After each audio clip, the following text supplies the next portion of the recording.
Ia falar sobre o amor, a graça e a comunhão. Só que às vezes Deus fala conosco que a gente acaba estando desapercebido. Então que sirva de aprendizado para nós mesmos. E devido a toda a liturgia do culto hoje, falando de amor, de graça, de perdão, eu vou tentar falar um pouquinho dos senhores e para as senhoras sobre, como diz o irmão Celso, sobre os atributos de Deus. 2 Coríntios, no capítulo 13, e o verso 14.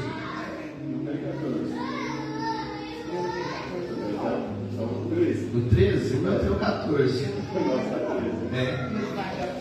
Então, vamos lá, você vai me acompanhando aí. A graça do Senhor Jesus Cristo, o amor de Deus e a comunhão do Espírito Santo seja com todos vós. E a igreja diz: amém. A graça do Senhor Jesus Cristo, o amor de Deus e a comunhão do Espírito Santo seja com todos vós. E a igreja diz: amém. Se aceite, por favor.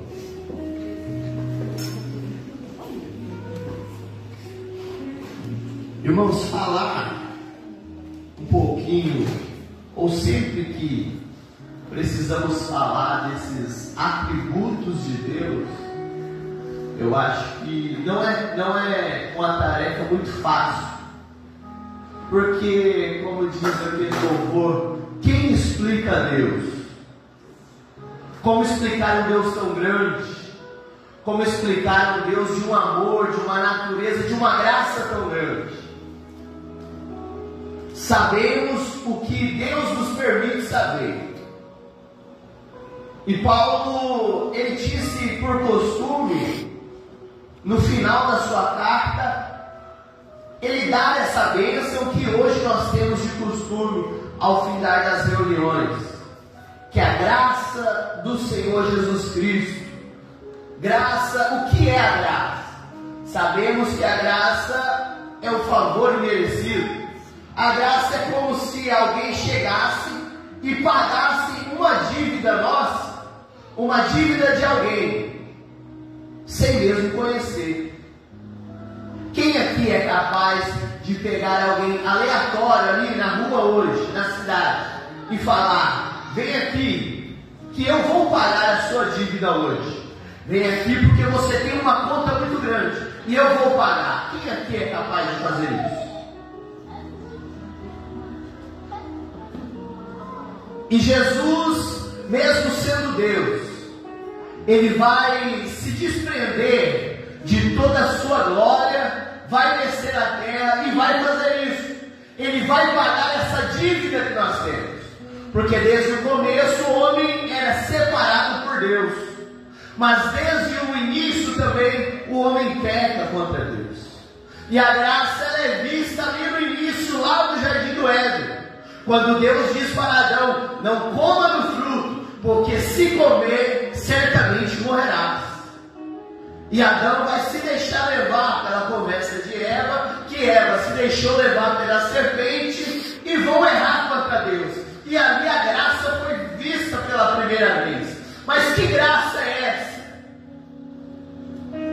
Que nos perdoa, mesmo conhecendo a nossa natureza. Você se lembra quem você era antes de servir ao Senhor? Porque a graça te alcançou aonde, irmão Celso? Na rua. A graça te alcançou aonde é? Na prisão. A graça te alcançou aonde, Rafael? Na rua. Aonde a graça é capaz de chegar para alcançar o homem? Não há limites para a graça poder nos alcançar. Porque talvez eu falo com pessoas nesta manhã que a graça te alcançou na prisão, que a graça te alcançou no boteco, que a graça te alcançou no adultério, na prostituição. Mas eu quero te dizer nesta manhã que ainda que o nível da vida do homem seja baixo, que a sociedade diga que não há jeito, a graça pode alcançar a vida do homem e da mulher. A graça pode alcançar. A graça ainda hoje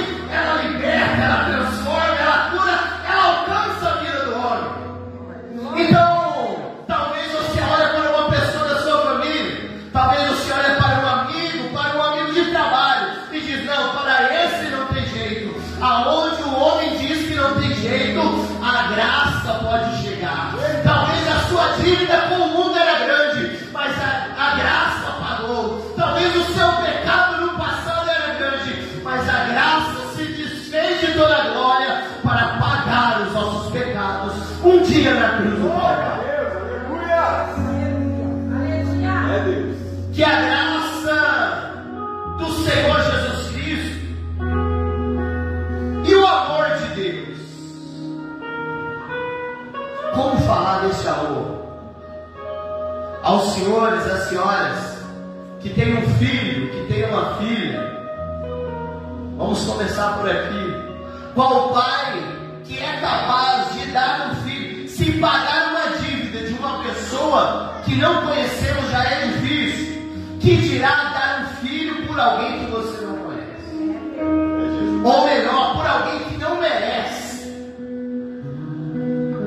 Que amor é esse, irmão Reinaldo? Que amor é esse? Será um amor de relacionamento? Não, está muito baixo. Será um amor entre amigos de infância? Não, não chega aos pés. Será um amor de namoro, aquele que a paixão ela queima os corações, aquele que faz loucura, aquele que sai de uma cidade e vai para outra, aquele que sai de casa escondido? Seria esse o amor? Não.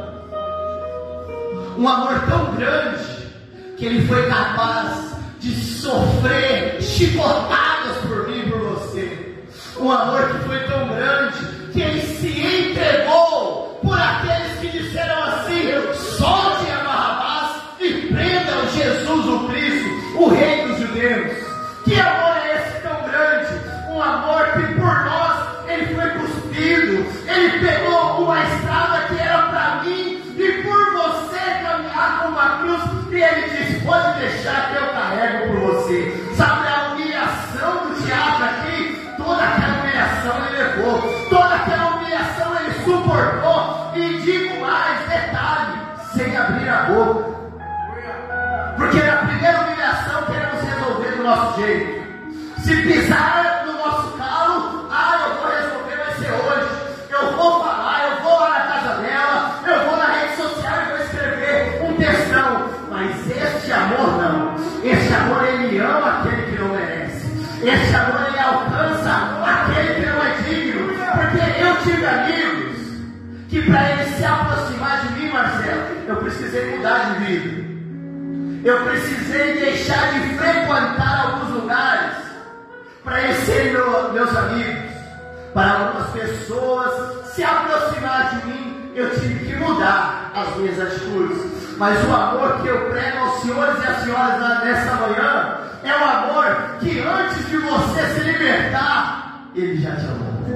Que antes de você vir para a igreja, ele já te amou. Que antes de você estar aqui hoje todo bonito, cheiroso, com o seu carro, com o seu trabalho, ele já te amou. É esse amor que eu prego para você nessa manhã. Um amor que não tem limite, um amor que não tem obstáculo, um amor que não tem regra, um amor que diz assim: vinde a mim os que estáis